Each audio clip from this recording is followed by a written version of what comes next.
This is Trend Following Radio, where great thinking comes alive. Nobel Prize winners, legendary traders, best-selling authors, and the pros that know what drive us irrational human beings. I am your host, Michael Covel. Not filtered, raw, honest. That's my passion.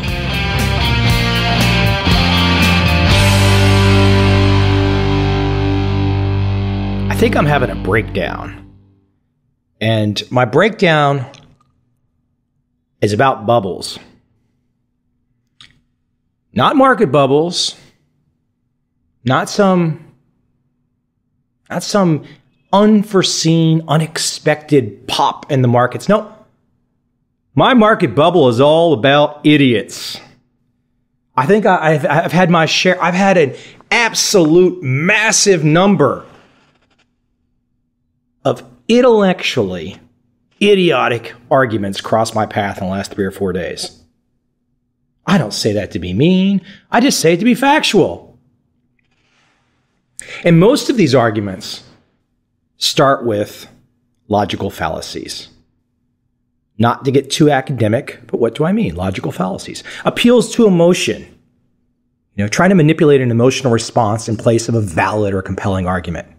Straw man. These are the favorites. These are one of my favorites, the straw man. Misrepresenting an argument, misrepresenting someone else's argument to make it easier to attack. Well, I face those all the time. The appeal to authority. Some authority thinks something is true, therefore, you do not ask any questions, you accept the authority blindly, and that's it. Gosh, we see that one all the time too, right? Another great one, anecdotal. You use a personal experience or an isolated example instead of a sound argument or compelling evidence. Right? Quantitative scientific measures. Those are left out. The accuracy of quantitative scientific measures. No. Just let me tell you how I feel. Let me tell you my experience. See, there's a bubble. There's a bubble in my mind. A bubble of idiocy just ready to be popped. I've got a smile on my face, honestly. I'm not trying to be a mean or nasty guy. Let me tell you an example. So I posted something and I essentially said, where is the predictive technical analysis? Where's the proof? Where are the track records? That's a simple, straightforward question, right? Trend following, which is a reactive form of technical analysis, a quant-based strategy. Trend following has decades of evidence. You might hate trend following. You might hate Mike Covel. You might despise all the great traders that have been mentioned in my works. Fine, great. But you've got a mountain of evidence to deal with.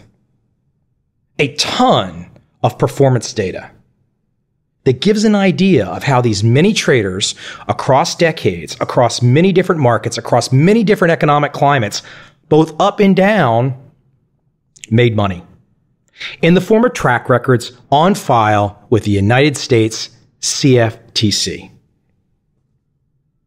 So all these great records, right? And so I post this simple thought. Hey, where are the predictive technical analysis track records? Now, mind you, I probably should have thought that there are a lot of people out there pushing this hocus pocus that they can predict tomorrow, especially by looking at squiggly lines on a chart. It's no different than fundamental analysis. Fundamental analysis is a religion. Predictive technical analysis is a religion. But look, most books on technical analysis, you see them in the bookstores or what's left of bookstores. It's all about some mystical something another, Elliott wave, Gann, Fibonacci, all this kind of nonsense. You flip on CNBC, this is what they talk about. Where is the evidence? That's all I wanted to know. That's all I wanted to know. Oh my gosh, they came out swinging. People, they cite, it's the logical fallacy data dump on me. Appeals to authority, appeals to emotion, some isolated anecdotal evidence. But decades of track records across many, many different traders, living in many different cities, many different countries, Nowhere to be seen. Now, of course, I knew the answer to that before I asked it. But I didn't know how many people follow me that are into this predictive technical analysis. And they must have figured, well, I'm kind of on Mike's side and he's never going to call me out. He's never going to call my nonsense out because I'm kind of looking at technical analysis too.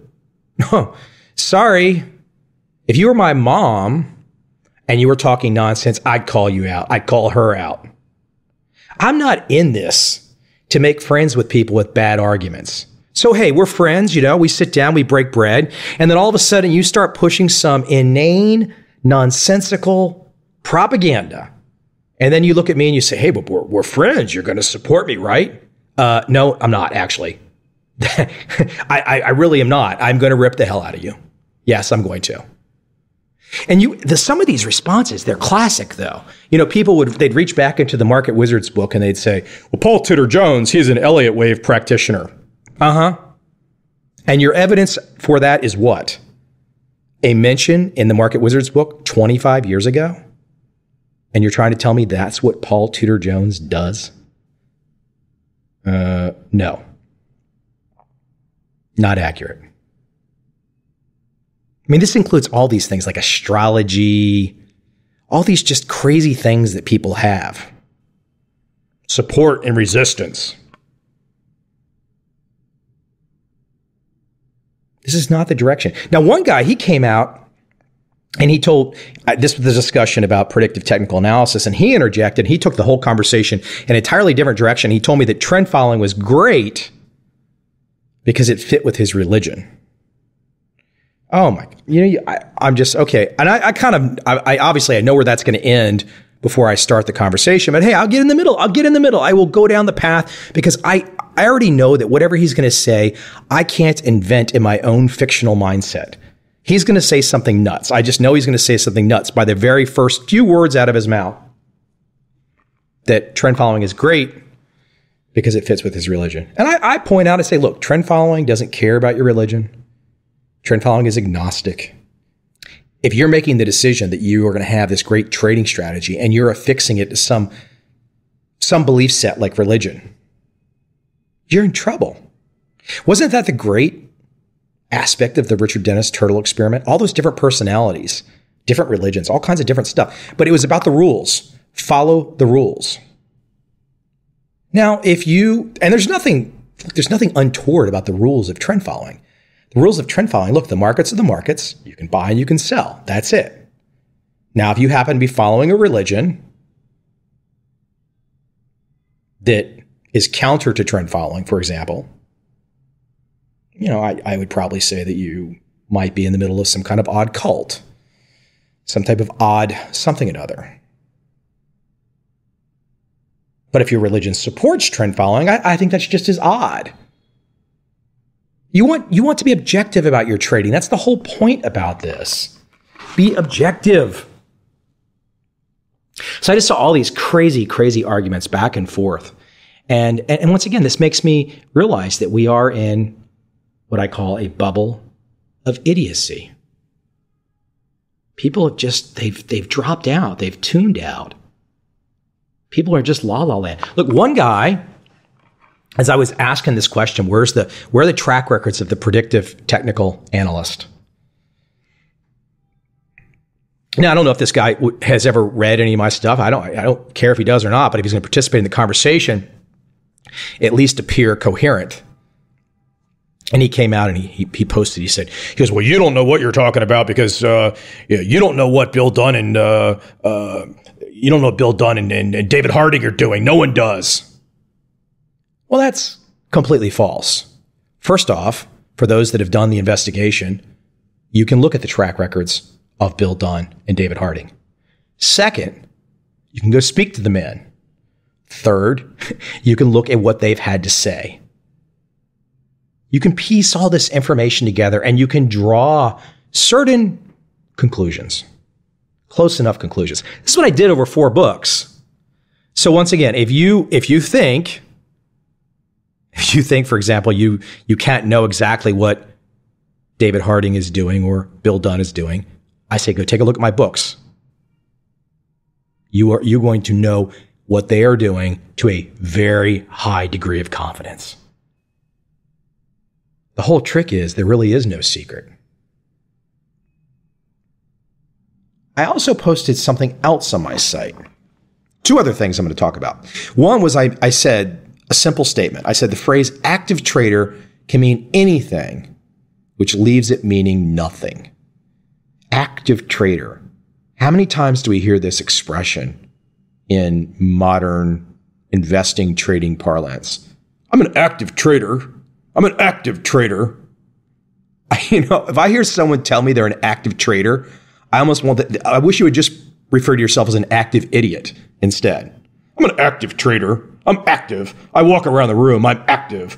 I just trade to be active. I want to be active. It's the dumbest thing I've ever heard of. Now, if you think about what the root of it is, frankly, that the Charles Schwabs of the world, the E-Trades of the world, they come on and they spend all this money for advertising and whatnot. Just like, look, if you go back and Joseph Goebbels, under the Nazi regime, was famous for propaganda. Give people something consistent all the time, beat them over the head with it. I had the KGB guy an excerpt from a KGB guy last podcast that I did. The idea of propaganda, manipulation. If you have big brokerage firms with flashy pictures coming on the TV, and smiling people constantly telling you how great it is to be an active trader, it's not surprising that some people are going to walk around thinking the goal is to be an active trader. What does the word active even mean? Why is the word active even relevant? Isn't the relevancy, am I making money? And if making money has nothing to do with, quote, being active, even though active is not even defined, I don't know if this means every 5 seconds, every minute, every week, who knows? Most of the people that use this phrase seemingly don't care because they've entered into a cult regime. They're like that crazy guy. Remember the guy that, I got to find the excerpt. It's in my film. The crazy guy from San Diego and all of his team members, they all put on the Nike shoes and they, they smoked carbon monoxide or something and then they all died. It's a cult. It's a cult. And some of these conversations I've had recently, what did the one guy say? He said this was all superficial. These types of conversations were superficial. The psychological was superficial. The foundational philosophical element was superficial. He just needs his entry and his exit points. Then he'll be successful. I posted one other thing as well. I like him a lot.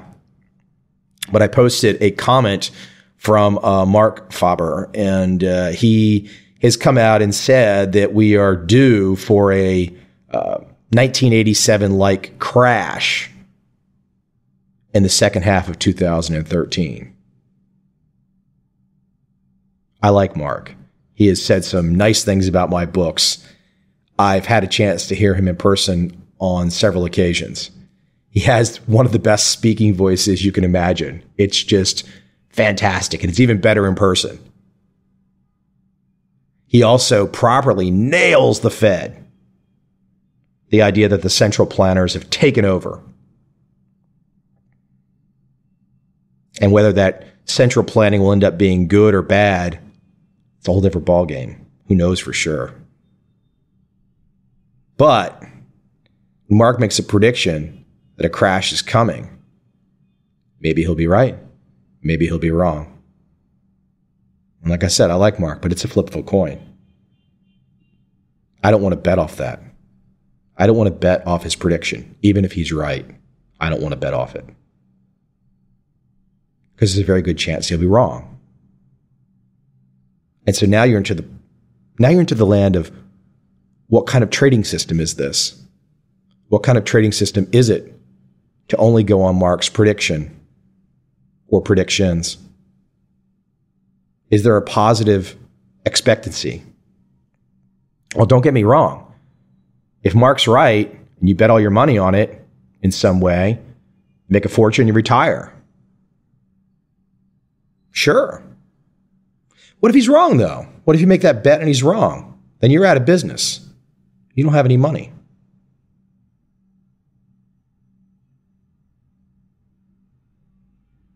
So, and it leads me back to the very beginning of this conversation. All the logical fallacies. And my ultimate point, all in the last few days, my ultimate point was simply to say to people, I don't want to hear your opinions. I don't want to hear your views. I wanted to have one conversation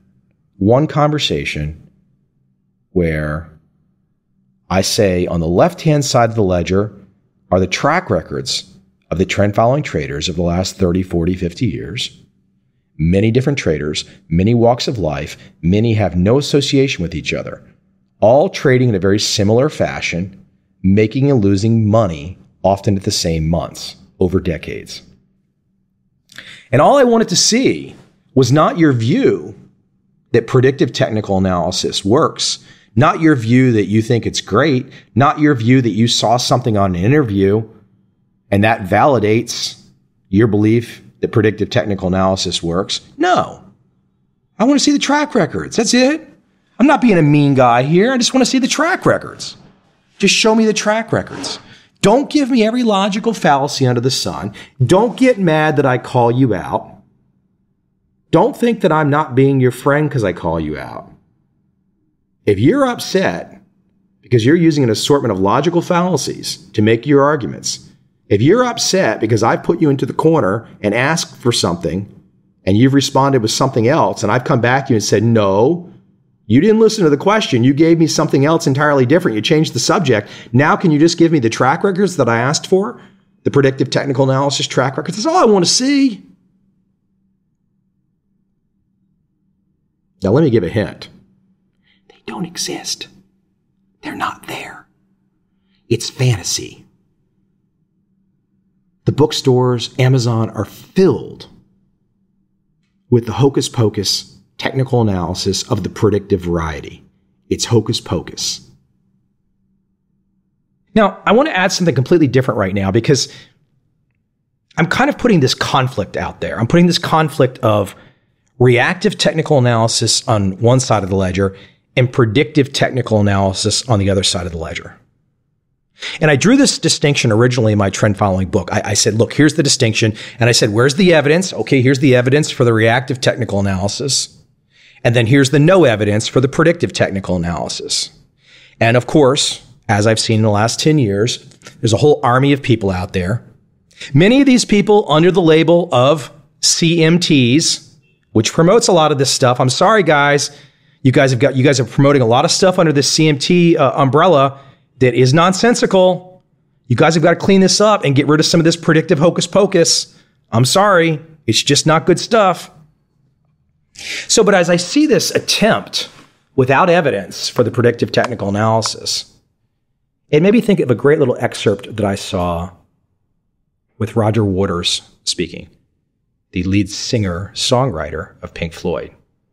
And he was talking about a disagreement that he had with David Gilmour about the song Comfortably Numb. I want you to listen to this.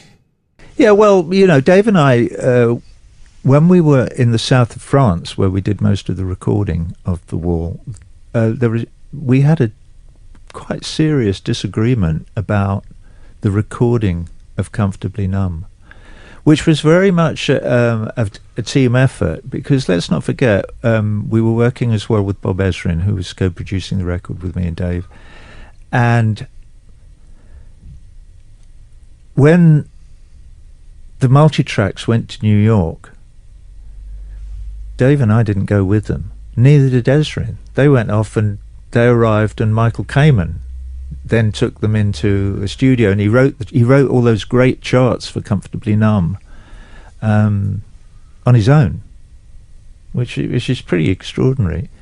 A lot of the other stuff that he did for it, he took off my demos and things, you know, things like Is There Anybody Out There and things, as sort of exact copies of the demos that I've made. What was the disagreement then? Between what, you know, it was a fundamental disagreement, wasn't it, between you and Dave? Yeah, it's really simple. It's probably one story that where his memory and my memory would probably be almost exactly the same, and it was that we had made a rhythm track, so that would be like drums, bass, guitar, whatever, and I loved it, and he thought it wasn't precise enough rhythmically, and recut the drum track and there's something else and said, there, that's better.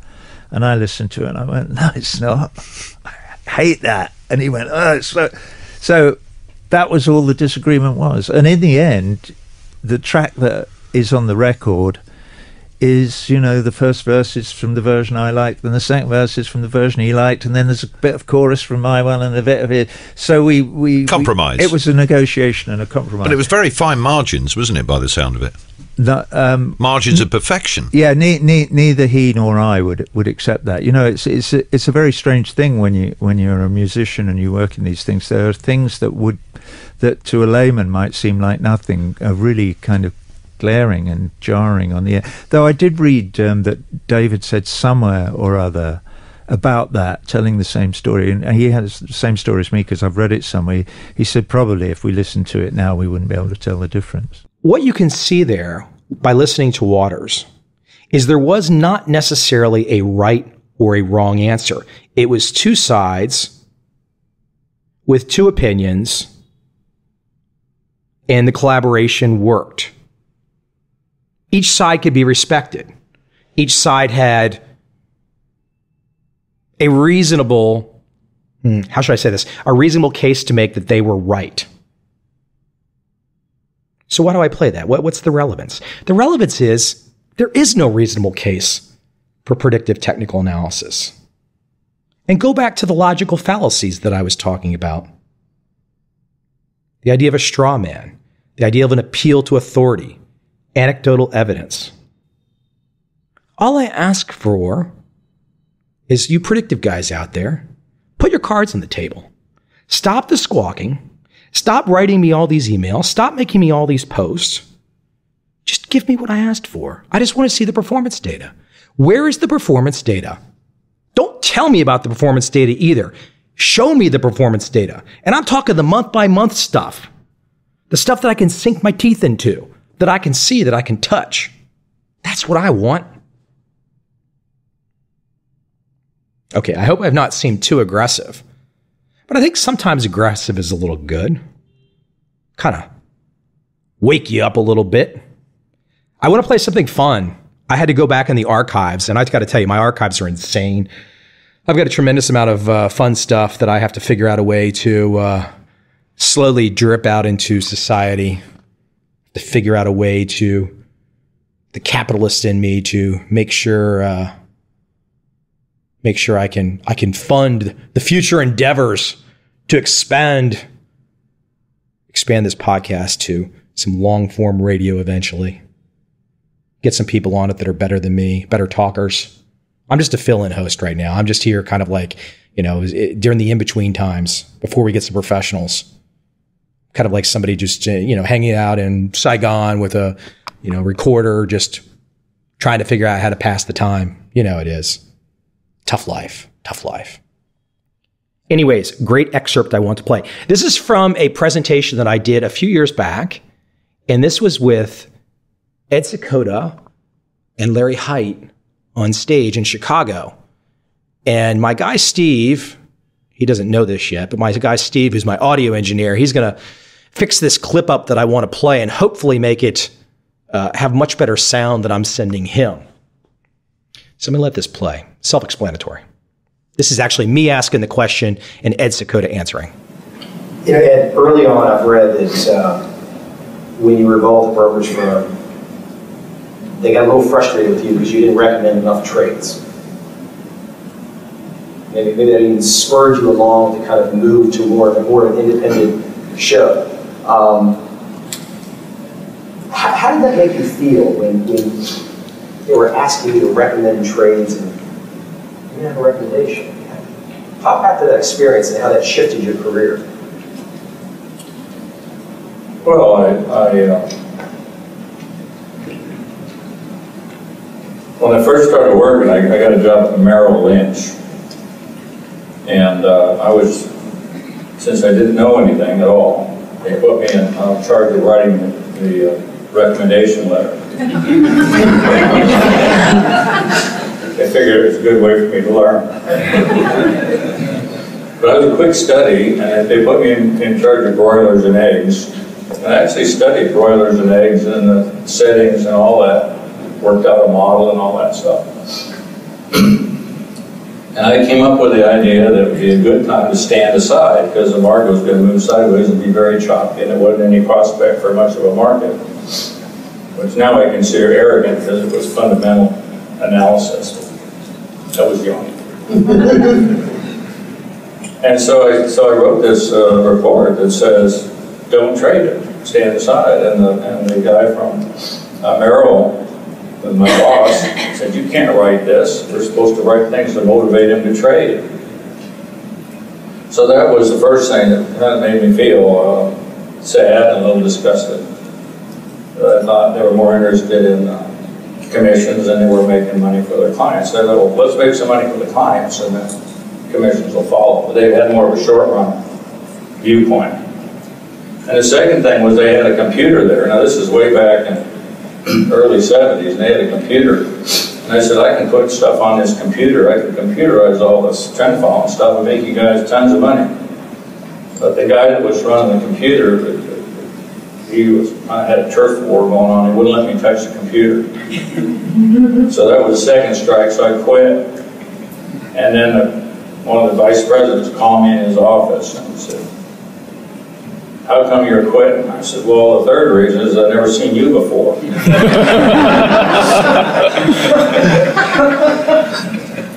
That's pretty much all I have to say about that. Isn't Ed great?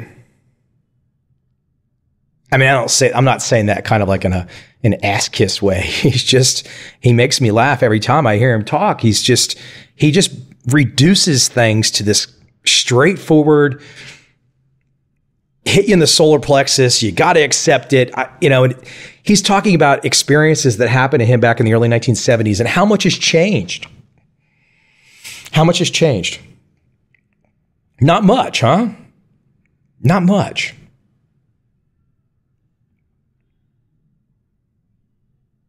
So going out today, I want to give you something long.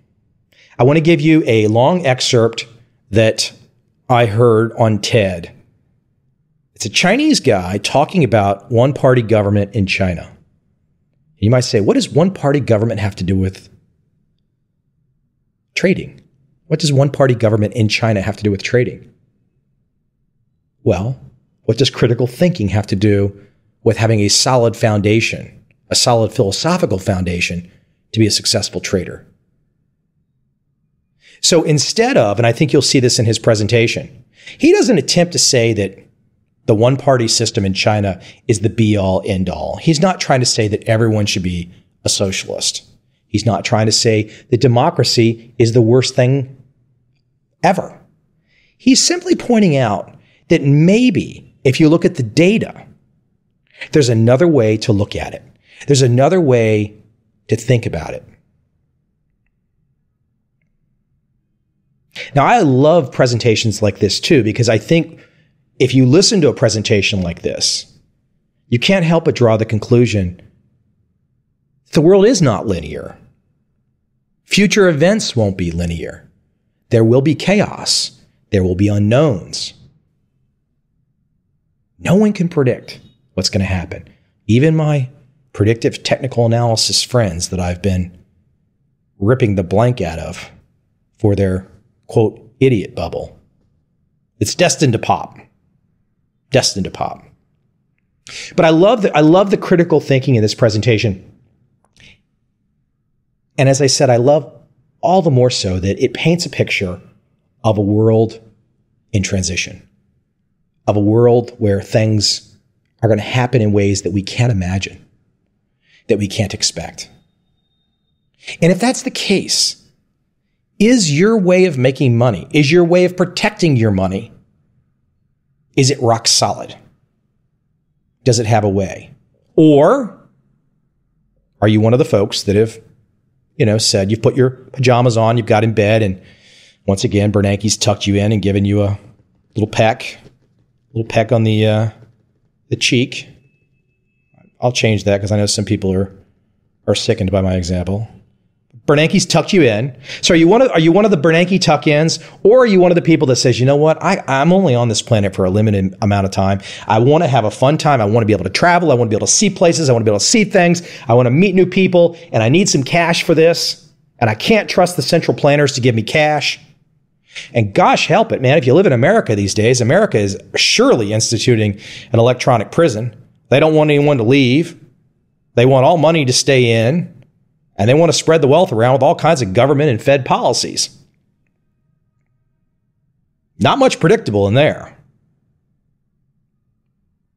So if all this is true, and the presentation I'm about to play is true, what's your best option? How do you deal with the black swan? I'm probably going to end every podcast about this. When that black swan comes in, what are you going to do?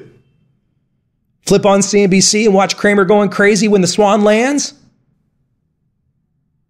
I mean, that's fun. I have to admit, that is fun. When the swan lands and the stuff hits, that's the best time to watch CNBC.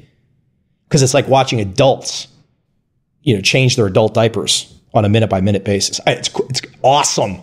You can't get much more fun than that. Now, you might be saying to yourself, man, you are really out there. You are really geeky that you could think it could be fun to be watching CNBC during a market crash time. Oh, come on, that's a blast.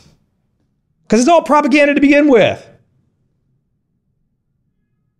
Anyways, let me play this clip from this nice presentation.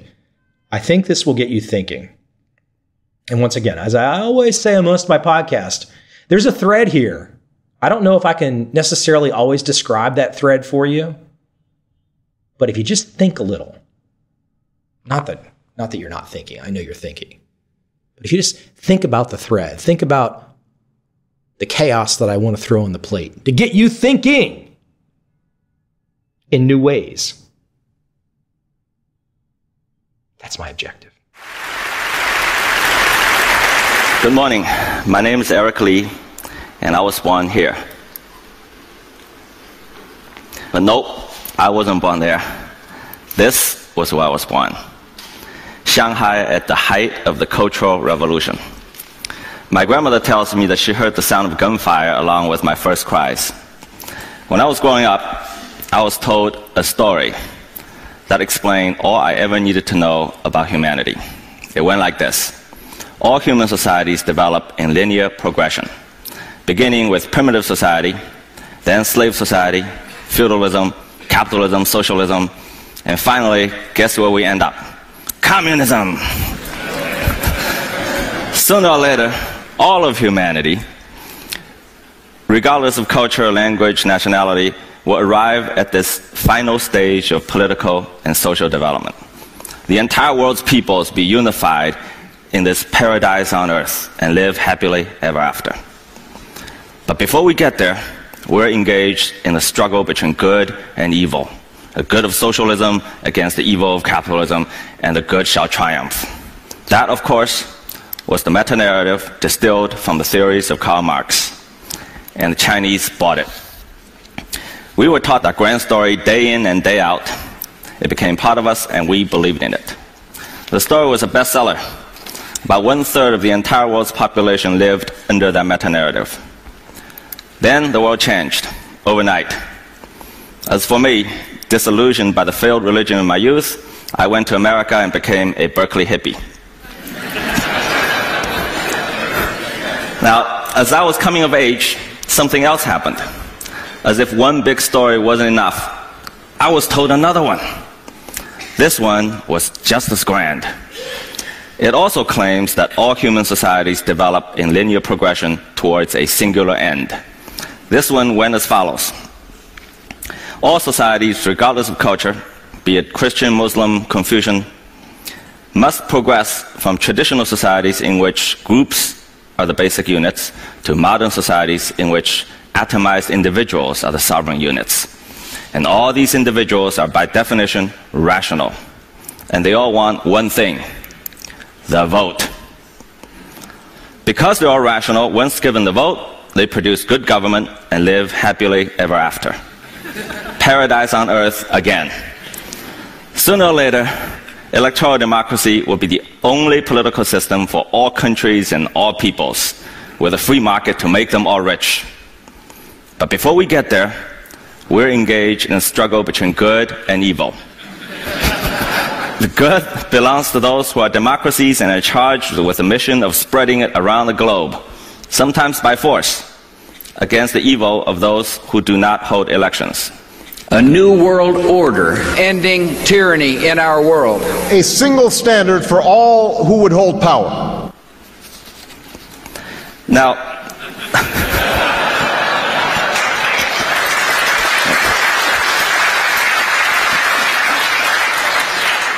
this story also became a bestseller. According to the Freedom House, the number of democracies went from 45 in 1970 to 115 in 2010. In the last 20 years, Western elites tirelessly trotted around the globe selling this prospectus. Multiple parties fight for political power and everyone voting on them as the only path to salvation to the long-suffering developing world. Those who buy the prospectus are destined for success. Those who do not are doomed to fail. But this time, the Chinese didn't buy it. Fool me once. Now, the rest is history. In just 30 years, China went from one of the poorest agricultural countries in the world to its second largest economy. 650 million people were lifted out of poverty. 80% of the entire world's poverty alleviation during that period happened in China. In other words, all the new and old democracies put together amounted to a mere fraction of what a single one-party state did without voting. See, I grew up on this stuff. Food stamps. Meat was rationed to a few hundred grams per person per month at one point. Needless to say, I ate all my grandmother's portions. So I asked myself, what's wrong with this picture? Here I am in my hometown, my business growing leaps and bounds, entrepreneurs are starting companies every day, middle class is expanding in speed and scale unprecedented in human history. Yet, according to the grand story, none of this should be happening. So I went and did the only thing I could. I studied it. Yes, China is a one-party state run by the Chinese Communist Party, the party, and they don't hold elections. 3 assumptions are made by the dominant political theories of our time. Such a system is operationally rigid, politically closed, and morally illegitimate. Well, the assumptions are wrong. The opposites are true. Adaptability, meritocracy, and legitimacy are the 3 defining characteristics of China's one-party system. And most political scientists will tell us that a one-party system is inherently incapable of self-correction. It won't last long because it cannot adapt. Well, here are the facts. In 64 years of running the largest countries in the world, the range of the party's policies has been wider than any other country in recent memory. From radical land collectivization to the Great Leap Forward, then privatization of farmland, then the Cultural Revolution, then Deng Xiaoping's market reform. Deng's successor Jiang Zemin took the giant political step of opening up party membership to private business people, something unimaginable during Mao's rule. So the party self-corrects in rather dramatic fashions. Institutionally, new rules get enacted to correct previous dysfunctions. For example, term limits. Political leaders used to retain their positions for life, and they used that to accumulate power and perpetuate their rules. Mao was the father of modern China, yet his prolonged rule led to disastrous mistakes. So the party instituted term limits with mandatory retirement age of 68 to 70. One thing we often hear is political reforms have lagged far behind economic reforms, and China is in dire need of political reform. But this claim is a rhetorical trap hidden behind a political bias. See, some have decided a priori what kinds of changes they want to see, and only such changes can be called political reform. The truth is, political reforms have never stopped. Compared with 30 years ago, 20 years ago, even 10 years ago, every aspect of Chinese society, how the country is governed from the most local level to the highest center, are unrecognizable today. Now, such changes are simply not possible without political reforms of the most fundamental kind. Now, I would venture to suggest the party is the world's leading expert in political reform. The second assumption is that in a one-party state, power gets concentrated in the hands of the few, and bad governance and corruption follow. Indeed, corruption is a big problem, but let's first look at the larger context. Now, this may be counterintuitive to you. The party happens to be one of the most meritocratic political institutions in the world today. China's highest ruling body, the Politburo, has 25 members. In the most recent one, only 5 of them came from background of privilege, so-called princelings. The other 20, including the president and the premier, came from entirely ordinary backgrounds. In the larger central committee of 300 or more, the percentage of those who were born into power and wealth was even smaller. The vast majority of senior Chinese leaders worked and competed their way to the top. Compare that with the ruling elites in both developed and developing countries, I think you'll find the party being near the top in upward mobility. The question then is, how could that be possible in a system run by one party? Now we come to a powerful political institution, little known to Westerners, the party's organization department. The department functions like a giant human resource engine that will be the envy of even some of the most successful corporations. It operates a rotating pyramid made up of 3 components: civil service, state-owned enterprises, and social organizations like a university or a community program. They form separate yet integrated career paths for Chinese officials. They recruit college grads into entry-level positions in all 3 tracks, and they start from the bottom, called Keyuan. Then they could get promoted through 4 increasingly elite ranks: Fu Ke, Ke, Fu Chu, and Chu. Now, these are not moves from karate kids, okay? It's serious business. The range of positions is wide, from running healthcare in a village to foreign investment in a city district to manager in a company. Once a year, the department reviews their performance. They interview their superiors, their peers, their subordinates. They vet their personal conducts. They conduct public opinion surveys. Then they promote the winners. Throughout their careers, these cadres can move through and out of all 3 tracks. Over time, the good ones move beyond the 4 base levels to the Fuju and Ju levels. There, they enter high officialdom. By that point, a typical assignment would be to manage a district with population in the millions, or a company with hundreds of millions of dollars in revenue. Just to show you how competitive the system is, in 2012, there were 900,000 Fu Ke and Ke levels, 600,000 Fu Chu and Chu levels, and only 40,000 Fu Ju and Ju levels. After the Ju levels, the best few move further up several more ranks and eventually make it to the Central Committee. The process takes 2 to 3 decades. Does patronage play a role? Yes, of course. But merit remains the fundamental driver. In essence, the organization department runs a modernized version of China's centuries-old Mandarin system. China's new president, Xi Jinping, is son of a former leader, which is very unusual, first of his kind to make the top job. Even for him, the career took 30 years. He started as a village manager, and by the time he entered the Politburo, he had managed areas with total population of 150 million people and combined GDPs of 1.5 trillion US dollars. Now, please don't get me wrong, okay? This is not a put down of anyone, it's just a statement of fact. George W. Bush, remember him? This is not a put down. Before becoming governor of Texas, or Barack Obama, before running for president, could not make even a small county manager in China's system. Winston Churchill once said that democracy is a terrible system except for all the rest. Well, apparently he hadn't heard of the organization department. Westerners always assume that multi-party election with universal suffrage is the only source of political legitimacy. I was asked once, the party wasn't voted in by election. Where is the source of legitimacy? I said, how about competency? We all know the facts. In 1949, when the party took power, China was mired in civil wars, dismembered by foreign aggression. Average life expectancy at that time, 41 years old. Today, it's the 2nd largest economy in the world, an industrial powerhouse, and its people live in increasing prosperity. Pew Research polls Chinese public attitudes, and here are the numbers in recent years. Satisfaction with the direction of the country, 85%. Those who think they're better off than 5 years ago, 70%. Those who expect the future to be better, a whopping 82%. Financial Times polls global youth attitudes, and these numbers, brand new, just came from last week. 93% of China's Generation Y are optimistic about their country's future.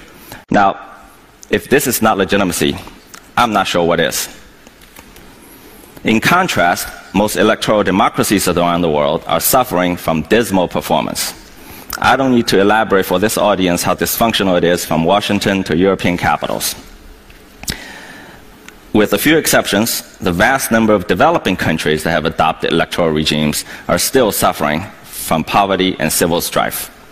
Governments get elected, and then they fall below 50% approval in a few months and stay there and get worse until the next election. Democracy is becoming a perpetual cycle of elect and regret. At this rate, I'm afraid it is democracy, not China's one-party system, that is in danger of losing legitimacy.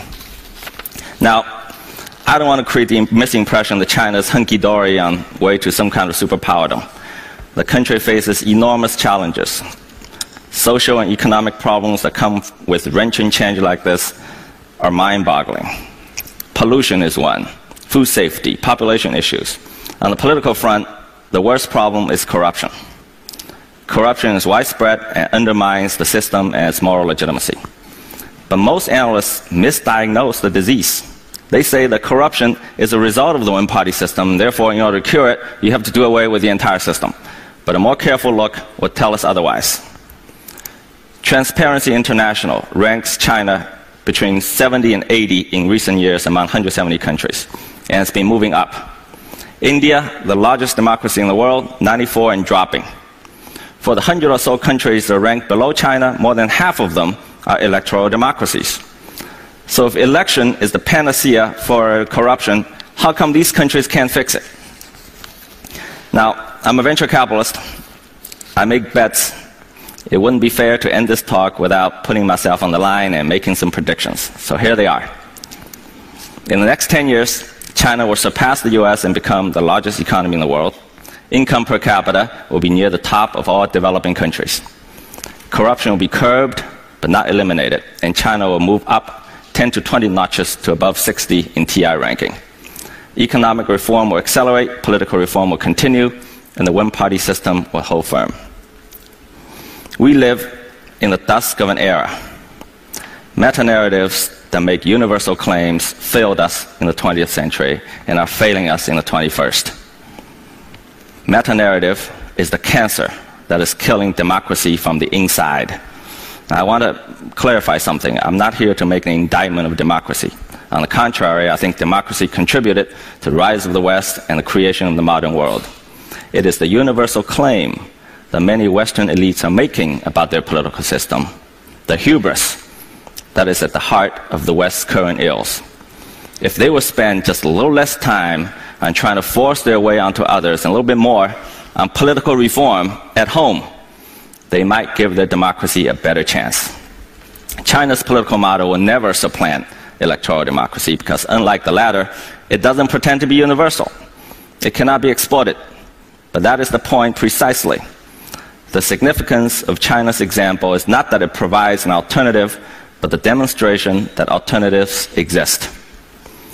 Let us draw to a close this era of meta-narratives. Communism and democracy may both be laudable ideals, but the era of their dogmatic universalism is over.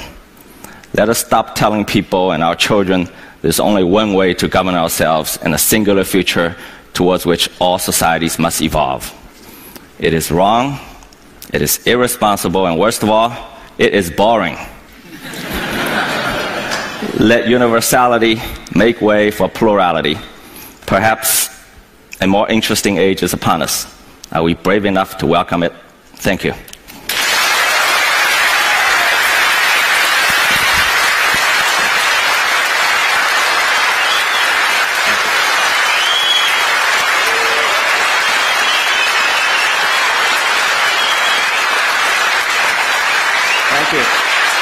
Thank you.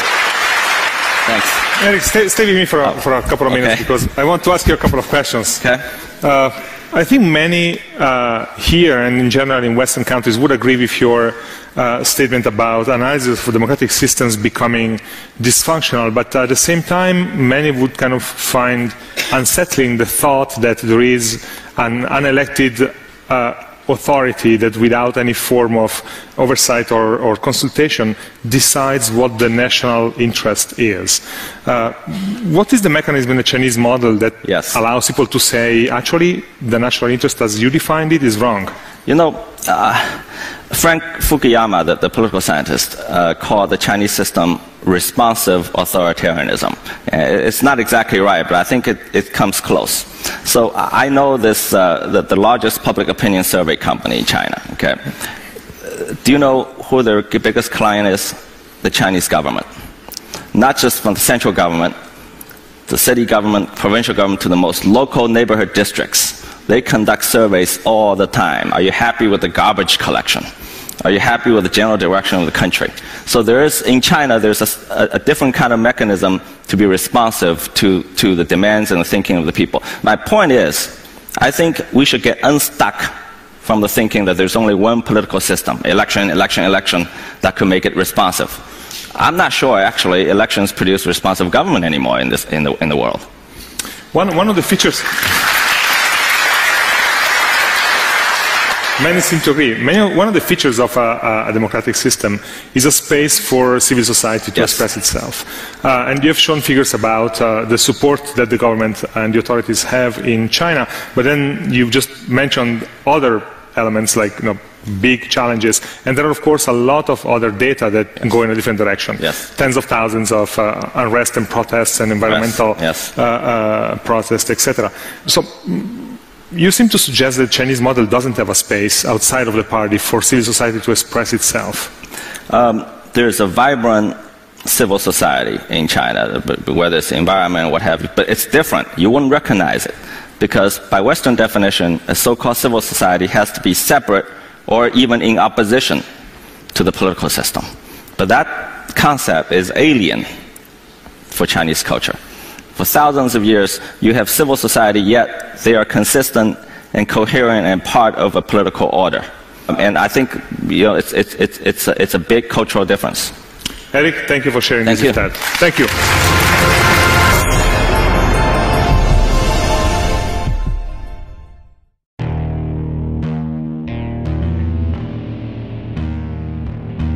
I see a time when those awake will understand how to make money in up, down, and surprise markets.